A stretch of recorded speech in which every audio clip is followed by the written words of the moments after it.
大家好，我是田园，今天给大家分享一个韭菜盒子的做法。首先我们准备500克的普通面粉，然后再少量多次的加入大约290克的温水，接着我们用筷子先把它们搅拌成这种面絮状，然后再下手把它们揉成像这种偏软一些的光滑面团。揉好后，我们先给它盖上保鲜膜，让它先醒面30分钟左右。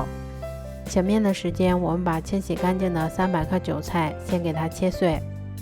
切好后，我们先把它放到盆子里面，然后再淋入20克食用油，锁住韭菜的水分。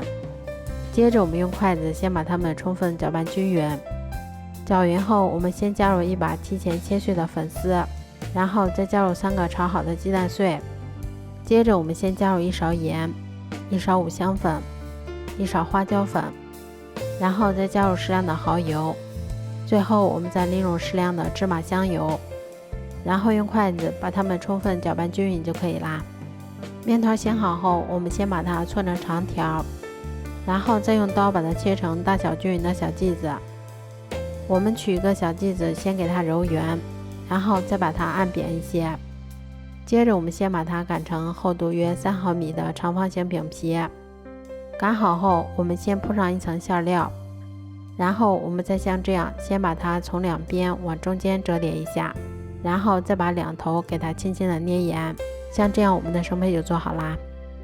都做好后，我们把电饼铛先预热刷油，然后再依次放入我们做好的生胚。接着我们在表面先刷上一些食用油，防止水分的流失。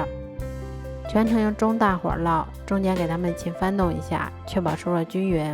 最后一直烙至两面金黄后就可以出锅啦。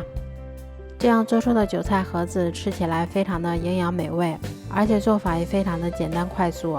如果喜欢的话就试试吧。喜欢我的视频就关注我吧，谢谢您的支持。